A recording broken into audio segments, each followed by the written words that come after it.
Marni, The Story of Wewe Gombel, sebuah film yang menceritakan tentang sebuah keluarga yang pindah ke desa dan anak mereka diculik oleh hantu yang bernama Wewe Gombel. Halo semuanya, selamat datang di Kita Film. Sebuah mobil sedang mogok di tengah jalan. Mobil itu ditumpangi oleh Rahayu bersama kedua anaknya yang bernama Anissa dan Aan. Sang sopir yang bernama Pak Supri lalu turun untuk mengecek mesin. Tidak berapa lama kemudian sebuah mobil yang sedang lewat lalu berhenti. Ternyata mobil itu adalah milik Pak Lurah yang bernama Pak Badri. Rencananya Rahayu yang pindah ke desa akan menyewa rumah milik Pak Badri. Mereka akhirnya sampai di sebuah rumah tua peninggalan ibu Pak Badri. Pak Badri bercerita kalau dia dan keluarganya tidak tinggal di situ karena rumah itu terlalu besar untuk mereka. Mantan suami Rahayu dulu pernah tinggal di desa itu selama beberapa tahun dan mereka pernah punya rencana untuk tinggal di desa itu.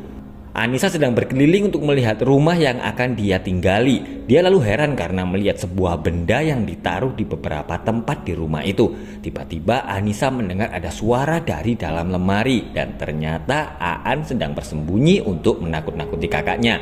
Setelah Pak Badri pulang, Anissa diam-diam memberitahu ayahnya kalau mereka sudah sampai di desa. Saat sedang beristirahat, Anissa yang sedang menelpon temannya melihat plafon kamarnya yang bolong. Anissa yang selesai sholat mendengar ada suara lagi dari dalam lemari. Dia lalu mengunci lemari agar Aan jera dan tidak menakut-nakutinya lagi. Tapi Anissa langsung heran karena yang di dalam lemari itu bukanlah Aan. Saat sedang makan, Aan tiba-tiba ketakutan karena dia seperti melihat sesuatu di sebelah mesin jahit. Besoknya, Anissa dan adiknya yang akan pergi ke warung digoda oleh beberapa orang pemuda. Anissa lalu marah-marah karena salah satu dari mereka mengeluarkan kata-kata kotor. Seorang pemuda lalu datang menolong Anissa. Dia bernama Tama dan ternyata Tama adalah anak Pak Badri. Sesampainya di warung, Anissa melihat ada benda yang sama dengan yang ada di rumahnya. Selesai belanja di warung, Anissa dan Aan beristirahat di sebuah air terjun. Anissa lalu menelpon temannya yang bernama Poppy. Tapi Anissa langsung panik karena Aan tiba-tiba menghilang. Ternyata Aan sedang bersama seorang wanita yang bernama Irma.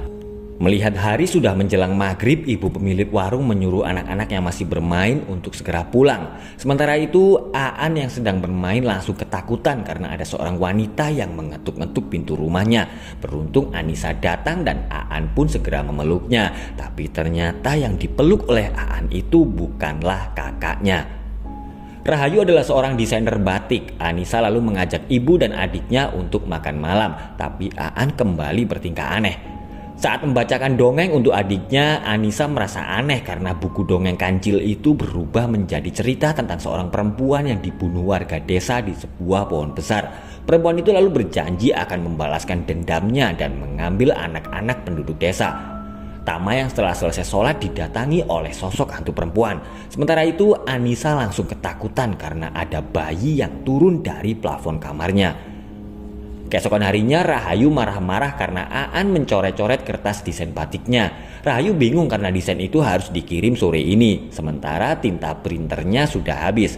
Mendengar itu, Anissa lalu akan pergi ke kota untuk membeli tinta printer. Gerombolan pemuda desa itu sedang menggoda Irma yang mengalami gangguan jiwa. Anissa yang kebetulan sedang lewat lalu segera menghentikan perbuatan mereka. Setelah itu dia pergi ke rumah Tama untuk meminta tolong mengantarnya ke kota. Tapi Irma ternyata sedang mengikuti Anissa. Anissa kemudian berhenti di bawah sebuah pohon tua karena dia mendengar ada suara yang memanggilnya. Anissa lalu terkejut karena Irma tiba-tiba datang. Ternyata dia mengembalikan dompet Anissa yang terjatuh. Tapi Anissa yang ketakutan lalu memukul Irma sampai menangis. Tama kemudian datang dan menyuruh Irma segera pulang. Irma lalu memberi Anissa benda yang sering dilihatnya di rumah para warga. Sementara itu, Aan sedang menggambar sesuatu di laptop ibunya. Anissa sedang di rumah Tama dan bertemu dengan Bu Badri. Bu Badri bercerita kalau Irma sebenarnya adalah orang yang baik meskipun dia sedang mengalami gangguan jiwa. Bu Badri bercerita kalau Irma menjadi seperti itu karena waktu kecil dia pernah diculik oleh Wewe Gombel. Tapi Anissa agak kurang percaya dengan hal-hal seperti itu. Rahayu kembali marah-marah setelah dia melihat laptopnya. Anissa yang baru saja pulang dari kota melihat Aan sedang duduk sendirian di depan rumah. Ternyata Rahayu menghukumnya tidak boleh masuk ke dalam rumah karena Aan telah menghapus data-data penting di laptopnya. Malamnya, Anissa langsung panik karena Aan tiba-tiba hilang. Dia pun segera berkeliling kampung untuk mencari adiknya itu. Anissa lalu bertemu dengan Irma yang terlihat sedang ketakutan. Anissa dan Rahayu melapor ke Pak Badri kalau Aan telah hilang. Anissa lalu bertanya apakah hilangnya Aan ada hubungannya dengan mitos Wewe Gombel di kampung itu. Pak Badri kemudian bercerita kalau semuanya bermula dari sebuah peristiwa yang terjadi 47 tahun yang lalu. Saat itu Pak Badri yang masih kecil sedang membeli jamu bersama ibunya dan penjual jamu itu bernama Marni.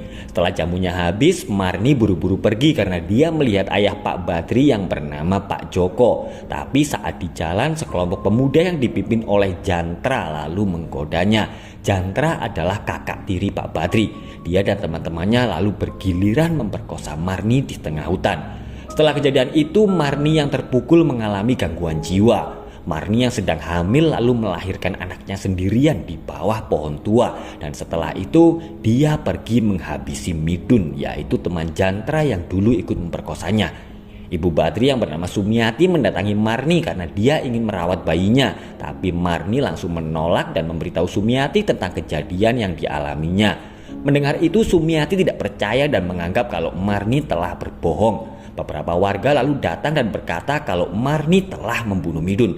Marni yang kalap lalu menyerang para penduduk dengan brutal sebelum akhirnya dia bisa ditangkap. Para warga desa yang marah lalu membunuh Marni di bawah pohon tua. Sumiati yang merasa bertanggung jawab atas perbuatan keluarganya lalu merawat anak Marni. Tapi sayangnya bayi itu lemah dan meninggal seminggu kemudian. Dan selama ini yang orang-orang sebut sebagai Wewe Gombel itu adalah Marni. Setelah kematian Marni, satu persatu anak-anak di desa itu hilang secara misterius. Marni telah mengambil anak-anak yang kurang mendapatkan perhatian dari orang tua mereka. Dan anak-anak yang berhasil ditemukan pasti mengalami gangguan jiwa seperti Irma. Pak Badri berkata kalau Irma adalah anak terakhir yang diculik oleh Wewe Gombel. Dan setelah itu tidak ada lagi kasus anak yang hilang secara misterius. Tapi jika ada anak yang ditelantarkan dan tidak mendapatkan perhatian dari orang tuanya, maka Wewe Gombel akan datang untuk mengambilnya. Pak Badri meminta tolong warga desa untuk bersama-sama mencari Aan dengan cara yang selama ini mereka lakukan. Anissa tiba-tiba melihat Marni yang berdiri di antara para penduduk desa, dan setelah itu Anissa tiba-tiba pingsan. Saat Anissa membuka matanya, dia melihat Marni sedang memangku Aan di bawah pohon tua. Anissa yang dirawat di puskesmas akhirnya kembali sadar, tapi Aan masih belum ditemukan dan polisi juga masih melakukan pencarian.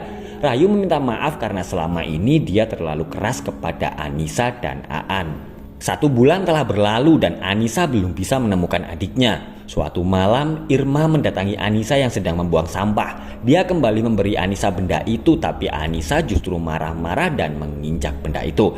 Anissa mendatangi pohon tua dan dia berkata akan melakukan apapun jika Marni mau mengembalikan adiknya. Tama yang datang lalu melihat Marni sedang turun dari atas pohon. Sambil memegang pohon itu, Tama berdoa dan Marni akhirnya menghilang.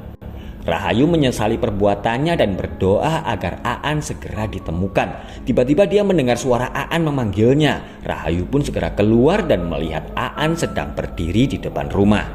Setelah kembali, Aan menjadi pendiam dan tidak mau berbicara. Pak Badri bercerita kepada Tama kalau dulu pohon besar itu sudah berusaha ditebang tapi selalu gagal. Rahayu menyuruh Anissa untuk memasang benda yang ternyata dipercaya untuk mengusir Wewe Gombel. Tapi tangan Anissa seperti terbakar setelah dia menyentuh benda itu. Rahayu melihat Aan yang sedang bermain dengan Anissa, tapi dia lalu kebingungan karena melihat Anissa yang baru saja keluar dari kamarnya. Besoknya Rahayu mendengar Anissa memanggil Aan sebagai anaknya dan dia semakin bertambah heran karena Anissa tiba-tiba berbicara dengan bahasa Jawa. Anissa berkata kalau Rahayu harus memperhatikan kedua anaknya itu. Mobil Pak Supri kembali mogok di tempat yang sama. Ternyata dia sedang mengantar Poppy yang datang ke desa itu untuk mengunjungi Anissa. Dengan diantar oleh penduduk desa, Poppy akhirnya sampai di rumah Anissa. Poppy yang memiliki indera keenam lalu berkata kalau di rumah itu ada hantunya, yaitu di mesin jahit, di plafon kamar Anissa yang bolong, dan satu lagi ada di dapur.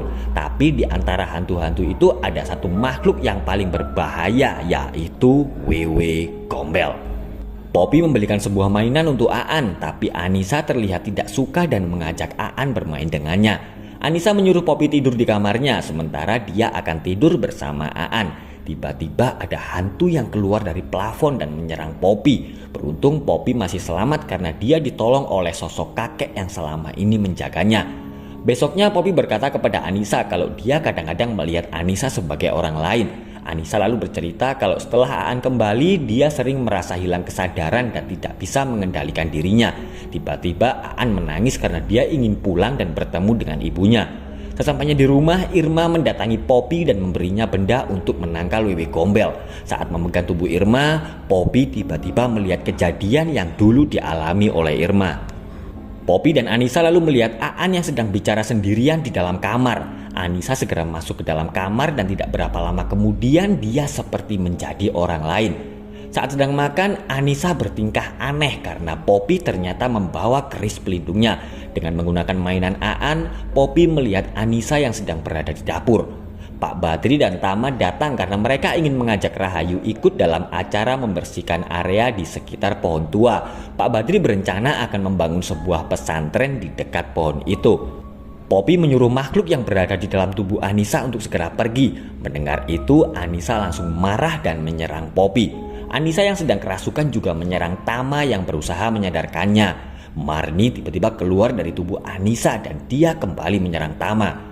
Tama berhasil melukai Marni, tapi dia heran karena melihat kaki Marni yang bisa tumbuh lagi. Saat Tama sedang dalam bahaya, Poppy datang dan menempelkan keris pusakanya di kepala Marni dan hantu itu pun akhirnya menghilang. Demi keamanan, Tama terpaksa mengikat Anissa di atas tempat tidur. Poppy lalu bercerita kalau keris pusaka itu adalah warisan turun-temurun dari keluarganya. Dulu leluhur Poppy adalah pembuat keris yang sangat dihormati di zamannya. Ternyata Marni masih berada di dalam tubuh Anissa dan dia tiba-tiba menggigit tangan Rahayu. Marni marah-marah karena dia menganggap kalau Rahayu tidak pantas menjadi seorang ibu karena dia telah menelantarkan anak-anaknya. Tama segera menyuruh Poppy segera menempelkan keris pusakanya di kepala Anissa, tapi Anissa tiba-tiba menangis karena merasa kesakitan. Melihat sahabatnya sedang kesakitan, Poppy lalu melepaskan kerisnya dan Marni bisa melepaskan diri. Dia sedang mencari Aan yang sedang di kamar bersama Rahayu. Irma yang datang tiba-tiba menyerang Marni dengan benda penangkal Wewe dan mereka berdua kemudian berkelahi. Rahayu heran karena Aan berkata kalau dia ingin bersama ibunya. Rahayu kemudian terpental saat dia mendekati Aan. Marni telah datang dan dia akan kembali membawa Aan. Sambil menangis, Rahayu berkata kalau dia tahu kalau Marni adalah seorang ibu yang sangat mencintai anaknya dan Rahayu juga tahu penderitaan yang telah dialaminya. Rahayu mengakui semua kesalahannya dan memohon agar Marni tidak membawa anaknya. Mendengar itu, Marni perlahan-lahan mendekati Rahayu dan memeluknya. Dia berkata kalau seorang ibu pasti akan berjuang untuk anak-anaknya dan Marni tiba-tiba membunuh Rahayu. Anissa yang sudah sadar langsung menangis karena dia melihat Marni sedang membawa adiknya. Di depan makam ibunya, Anissa berkata kalau dia yakin bisa kembali menemukan Aan. Dan saat akan pulang, Anissa melihat sebuah makam yang nisannya dibungkus dengan kain. Sang juru kunci makam lalu berkata kalau itu adalah makam anak Marni. Poppy lalu bercerita kalau dia telah melihat masa lalu Irma yang pernah dibawa oleh Wewe Gombel ke sarangnya. Anissa lalu meminta agar Poppy dan Tama membantunya menemukan Aan. Dia yakin kalau Irma dan makam anak Marni itu adalah petunjuk untuk menemukan Aan. Ternyata Irma saat itu juga sedang berada di makam dan Anissa lalu menyapanya dan film pun selesai. Oke guys, itulah tadi alur cerita film horor yang berjudul Marni, The Story of Wewe Gombel. Sampai sekarang masih belum ada informasi kapan sequel film ini akan dibuat ya. Jadi kita tunggu saja bagaimana kelanjutan ceritanya. Terima kasih sudah menonton, sampai ketemu lagi di alur cerita film berikutnya. Tetap di channel Kita Film.